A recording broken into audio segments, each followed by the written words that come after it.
자, 두 번째 이슈 가겠습니다. 예. 아까 우리 저 이봉규 TV에 들어오신 분들 많은 분들이 이거 얘기를 했는데 추미애 야 공소장 이거 공개하지 말아라. 예. 울산시장 선거 관련해서요. 야, 이 추미애 도대체 이 사람이. 근데 동아일보가 단독으로 다 깠어요. 예. 추미애가 13명의 얼마 전에 윤석열 검찰청에서 13명의 청와대 인사를 포함한 황운하, 그 다음에 송철호, 백원우, 그 유광철 등 송병기, 뭐 1년에 울산시장 선거 부정, 울산시장을 떨어뜨리고 자기 문재인의 친구인 송철호를 당선시키기 위해서 공작을 해서 여러 개 기관을 동원한 부정선거 의혹이 있는 이 사건에 대해서 13명을 압수수색도 하려니까 막기도 하고 소환하니까 나 못 가겠다고 하고 그러니까 이미 외곽 취재와 뭐 여러 가지 취재를 한 그 종합적으로 13명을 기소를 하지 않았습니까? 그 기소를 하면 이제 국회에서 야, 그 청와대 인사가 관련돼 있으니 기소장을 좀 보자. 네, 그렇죠. 그죠? 공소장을 좀 봐. 공소장을 좀 당연하죠, 보자. 그거는. 이 사람들이 어떤 제목으로 어떤 범행을 저질렀는지를 국회도 알아야 되겠고 뭐 대외기관이니까 특히 그게 청와대에 권력이 개입되어 있으니까 보자 했는데 추미애가 관련은 다 이전에는 다 보여줬고 알려줬습니다. 그런데 갑자기 피의자들의 인권 보장, 그죠? 인권 보장, 사생활 침해 우려가 있다. 이렇게 해서 아예 그 보여주지 아니하고 그걸 몇 페이지, 4페이지 정도로 요약을 해가지고 요약을 한 거 보면 마치 억울하게 다 한 것처럼 그죠? 이 사람들이 뭐 별거 아니었는데 검찰이 수사를 과잉으로 해서 뭐 이렇게 한 것처럼 이렇게 이제 숨겼단 말이에요. 그러니까 이게 이제 국회에서도 뭐 성토도 하고 야 지금까지 안 했던 관행을 왜 만들었느냐 하고 했는데 이 추미애라는 사람은 잘 아시다시피 뭐 지금 이 천방지축 말하자면 자충우돌 전혀 무지막지예요. 예. 그러니까 본인이 뭘 이렇게 하면 그 진영으로부터 영웅칭송을 받아서 앞으로 자기가 뭐 대권 행보도 나가보겠다 하는 욕심이 있는 사람으로 보이는. 웃기고 자빠졌네. 뭐 그런 거를 보면 아주 좀 특이하죠. 그래서 말도 함부로 하고 전에 한번 말씀드렸습니다만은 뭐 쌍소리를 그냥 뭐 X 조선일보 이해창 놈, 그죠? 동아일보 사주 놈 이런 식으로 술을 마시고 뭐 말도 함부로 하고 은행이 함부로 하는 이런 자가 법무부 장관 됐다는 것 자체가 대한민국 법이 위에서부터 와르르 무너지고 있고 또 그보다 더 심했던 조국을 법무부 장관 나는 사회주의자입니다 하고 12개 피사실을 받고 있던 조국을 법무부 장관으로 앉혔다가 불과 며칠 만에 저 광화문 집회에 모였던 많은 궁중들의 분노의 함성에 문재인이 깜짝 놀라서 외쳤는데 어쨌든 이렇게 숨겨있던 이런 공소장을 동아일보가 특종으로 보도를 했습니다. 뭐 이게 이제 내용 좀 소개해 주세요. 동아일보 특종 보도라는 게 뭐 사실 보면 이 그동안 좀 간간히 흘러내었던 내용들을 구체적으로 적시한 건데 말하자면 청와대가 우리는 뭐 밖에 떠도는 소리를 들어와서 그거를 이제 첩보여서 그거를 저 경찰청에 줬더니 걔들이 뭐 하명한 것도 아니고 이관했다. 이관 명령을 했다는 건 아니죠. 그랬더니 조사를 해보니까 그게 문제가 있어서 압수수색을 했는데 나중에 재판 받아보니까 무혐의했더라.가 아니라 처음부터 황운하 경찰총장과 그다음에 송철호 울산시장 후보자였던 사람이 당시에 만나가지고 어땠냐면 2017년 9월 20일이었습니다. 이게 이제 황운하와 송철호 문재인의 친구인 송철호가 저녁 자리에서 김기현 그 울산시장에 대한 수사를 적극적으로 집중적으로 해달라. 요청을 했어요. 요거 한 거예요. 그러니까 그 먼저 만남은 저기서 먼저 했어요. 그 황운하가 경찰청장이 그러니까 이게 이제 황운하를 왜 울산청장으로 보냈냐는 이유가 나와요. 황운하가 울산경찰청장을 오기 전에는 경찰대학 또 거기 뭐 인재개발 뭐 이런 쪽에 인재개발은 그쪽에 있었는데 그때는 계급이 하나 나눴는데 계급을 하나 올려가지고 울산청장으로 보내줬는데 황운하가 먼저 와서 이야기한 거예요. 그러니까 송병기 전 울산시 경제부시장이 시장에 대한 김기현에 대한 이런 자료가 있다. 그러니까 저기 황운덕 한번 보자 그러는데 한번 만나볼까 이러니까 거기에 송경기 울산 부시장이 그 김기현에 대한 자료를 그대로 보면 이랬습니다. 공소장에 자료를 비리 자료를 황 전 청장에게 주보이소. 주보이소라고 했다. 달라는 거지. 예, 그러니까 검찰들은 이 토시 하나도 자가 있습니다. 왜냐하면 이까지 시비를 걸고 정권에 관한 수사니까 야 없는 걸 왜 지어내냐고 하니까. 그래서 말한 거 그대로 워딩을 써요. 맞아요.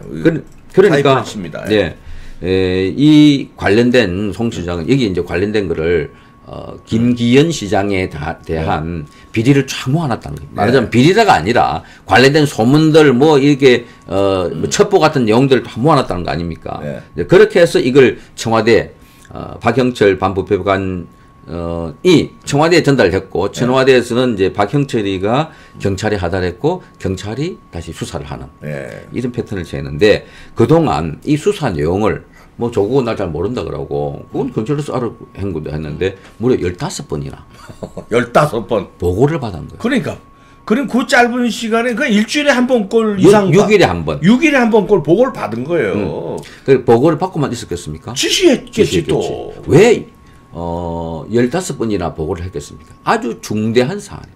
이 사안이 대한민국 경제를 살리는 거나 원자력 발전소를 잘 돌리거나 중소기업을 살리는 거나 했으면 15번 보고를 받았겠습니까? 야야 그거 알아서 해. 그건 뭐 경제수석인데 보내줘. 그 산자부 장관인데 보내. 라고 하지 않았겠습니까? 그런데 여기 안아서 자 김기현 시장의 비리 뭐 어떻게 돼가? 그렇게 관심을 보였으니까 15번이나 보고했겠죠.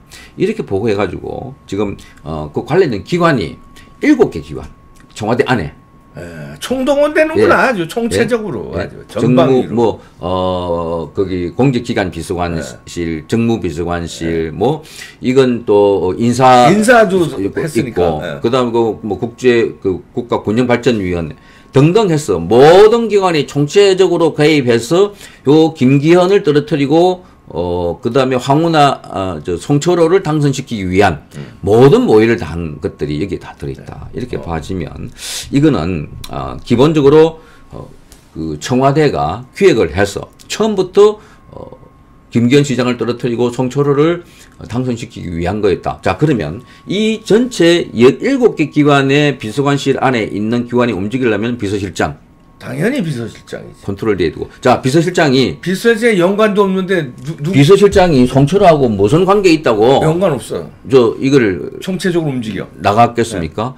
이거는 문재인의 절친이고 8번 떨어지고 9번째 이게 지금 뭐 선거 나온다고 하니. 소원이라고 그랬잖아요, 문재인이. 소원이니 가니까 이거 좀 어떻게 해봐라. 라는 지시가 강력하게 있은 것 같고 그래서 국가 권력이 아니 경찰이 도둑을 잡고 사기범을 잡고 자 요런 선거 개입한 사람들 잡으려고 나난 경찰인데 이 경찰이 오히려 현직 시장을 떨어뜨리기 위해서 이상한 첩보들을 모아가지고 그 압수수색을 하고 그 압수수색을 한 날도 김기현 시장이 당시 새누리당으로부터 이 공천장을 받은 날 딱 습격해가지고 그러니까 한 15%포인트 앞서가던 여론조사가 밀려가지고 떨어졌는데 이거는 수차례 우리가 뭐 공분하고 화가 나지만 민주주의 꽂힌 선거 자체를 무력화시키고 부정한 법치 파괴 이 자체만이라도 선구 사회는 대통령이 당장 하야하고 수사받아야 됩니다. 구속돼야 합니다.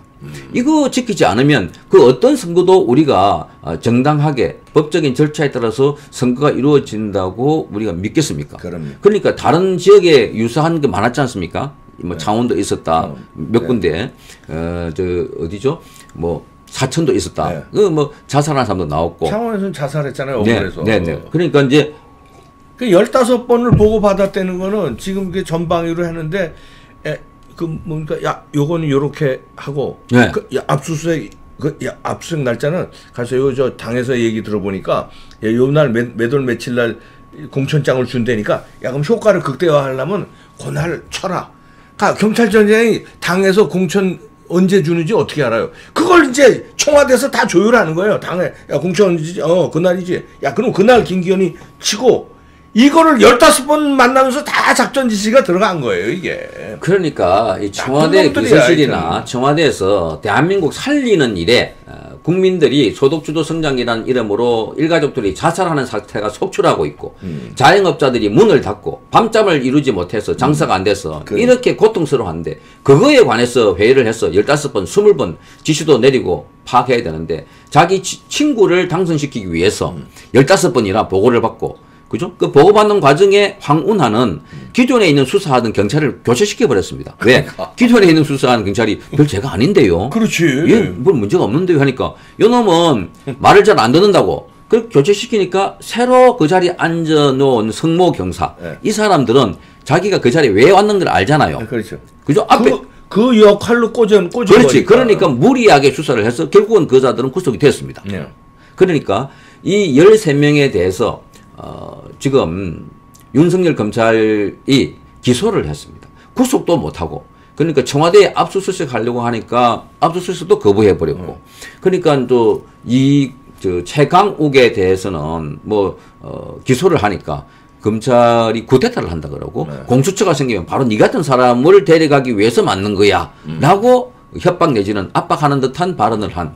그러니까 이게 지금 법이 아니라 아까 우리가 잠깐 말했습니다만 중국의 공산주의 국가 시진핑이 마음대로 하고 통제하듯이 지금 문재인이가 마음대로 통제하고 언론 통제하고 이거 관련된 그 지상파 KBS, MBC에서 이렇게 자세히 보도하는 내용을 여러분 들어본 적이 있습니까? 만약에 유튜브가 없었다면 이런 보도가 안 나옵니다. 왜? 동아일보나 오늘 특종했지 않습니까? 네. 이 사람들도 만약에 이런 걸 특종했을 때 그게 뉴스가 되고 퍼져나간다는 이런 2차 창구가 없다면 이봉규 TV나 특종을 못 합니다. 왜? 못 터뜨려. 아이고, 작살 내니까. 그거 하나만 나오면 반칙이잖아요. 네. 그죠? 그 정권에서 이 언론사를 통제할 수 있는 수단은 엄청 많습니다. 그렇죠. 예? 국세청도 있고, 검찰도 있고, 경찰도 있고, 방송통신심의위원회도 있고, 그 가지고 있는 케이블 TV도 있지 않습니까? 네. 인허가 금방 취소해버리고. 네. 그러니까, 한데 지금 이런 유튜브가 있어가지고 기퉁에 난 기사라도 거기에 의미가 있고 큰 기사면 확산되니까 그래서 이제 기자들이 경쟁을 해요. 네. 무슨 말인지 아시겠습니까? 네. 그러니까 어떻게 보면 유튜브가 기존 제도권에 있는 기자들에게 굉장히 자극을 줍니다. 왜? 야, 내가 보도했더니 이봉규 TV에서 나갔는데 조회수가 20만이래. 그게 다시 또 어디서 보도했는데 30만이래. 그 쫙 퍼져나가거든요. 이게 지금 순식간에 몇백만 되는 거죠. 그러니까 기자가 자기가 쓴 기사에 대해서 자기 종이 신문만 보지 않는데 그게 2차, 3차 유튜브를 통해서 또 팩트가 그 해설까지 곁들여지니까 그게 많이 번져가니까 지금 신문사 아니더라도 케이블 TV는 거의 대부분 다 유튜브를 방송하고 있습니다. 네. 아시죠? 네. 채널 A도 하고 있고 TV조선도 하고 있고. 네. 그러니까 이제 이게 만약에 유튜브 때문에 이런 기사마저도 나온다. 이런 걸 시고 지금 문재인이가 그동안 얼마나 혹독하고 악독하게 이 정권을 유지하고 있는가. 그래서 공수처라는 것을 무리하게 통과시켜서 7월 1일부터 이제 최강욱이는 공직기관 비서관입니다. 네. 청와대. 이제 지가 조사받는 놈이 지가 다 이걸 판을 다 인사도 했어요. 인사를 다 해버렸어요. 그리고 조직 개편도 지가 다 하고 네. 조사받는 놈이 말이 안 되는 거예요. 그러니까 이런 상황은 대한민국 1948년 헌법이 제정된 이후에 한 번도 제도권에서 이렇게 쿠데타를 했다면 그건 검찰의 총칼로 했으니까 그러니 하는데 지금 버젓이 살아있는 상황에서 국민들이 감시하고 있는 상황에서 제도가 살아있고 헌정이 중단되지 않은 상황에서 헌법 질서가 파괴되는 것은 처음입니다. 문재인은 어떻게 조사가 들어가는 겁니까? 조사 당연히 해야죠. 당연히 해야죠. 그런데 저는 이 윤석열 검사는 이미 문재인에 대한 수사 방정을 13명을 기소한 이유는 최종 한 사람을 수사하기 위해서. 그리고 이미 윤석열의 목표는 문재인이죠. 그럼요. 이미 임종석은 소환 조사를 했습니다. 그러니까 그렇죠. 임종석이가 소환 조사를 받아가면서 오히려 검찰을 훈계하지 않았습니까? 그러니까 그 윤석열은 임종석을 비공개로 소환했는데 얘가 본인이 스스로 나 소환 통고 받았거든요 하면서 포트라인을 쓴 거예요. 그러면서 윤석열에게 압박을 준 거죠. 검찰이 정치적인 의도를 가지고 수사를 하고 있고 이런 식으로. 인권을 잘 챙겨야지 뭐 이런 식으로 한 거예요. 그건 지금 막다른 골목에 그 몰린 운동권들이 쓰는 수법, 전공법으로 알려가지고 공격하겠다 하는 건데, 전에도 말씀드렸지만 윤석열은 이미 사법시험을 구순화한 사법시험의 신이다. 그 구수했다는 것 자체가 그렇죠. 문제가 아니라 이미 내공이 그 임종석이가 뭐 젊었을 때 구속되고 그 북한과 연락하고 하는 정도가 아닌, 지금 윤석열은 그 9번 시험 치면서 다져진 헌법에 대한 가치, 네. 자유민주주의 체제에 대한 확고한 신념이 네. 있어서 흔들리지가 않는다. 그러니까 이 정권이 당황하고 있는 것은 윤석열이가 벌써 지금 사표내고 나가야 되는데 꼼짝도 하지 않고 뭐 검사가 험지가 어디 있냐, 밑에 이제 발령난 사람들 보고 네가 가는 곳이 거기가 요직이다. 거기서 조사해라. 지금 그 검사들이 부산, 제주에서 수사를 하고 있습니다. 하고 있잖아요. 네. 공소장에 관여하고 있고. 예, 예. 다 정보를 주고 있기 때문에 그래서 이제 그야말로 윤석열이가 자유우파를 살리는 신의 한 수가 되어버렸다. 그래서 벌써 윤석열이가 우파 국민들 사이에 네. 대선 적합도 2위. 2위. 참 대단합니다. 만약에 이 양반이 이제 더 많이 수사를 하고 문재인과 지금 금권 일척에 한판 이제 갈 수밖에 없어요. 그렇죠. 그런데 이제 추미애가 이렇게 왜 무리하게 나가느냐, 공소장도 못 보게 하고 하는 거는 결국은 이 13명을 지키는 게 아니라 문재인을 지키기 위해서. 그리고 자기도 지켜야 돼. 그럼요. 자기도 관련돼 있어요. 추미애도 이미 고발이 돼 있어서 윤석열 검찰은 이 배당을 했습니다.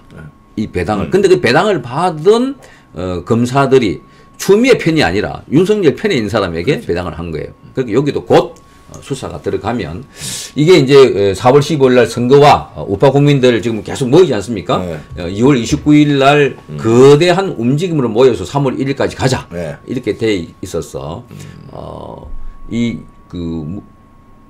문재인 정권의 폭정과 학정이 정말 우리 민심의 폭발로 이어져서 곧 심판을 받을 곧 것이다. 끝납니다. 네. 네.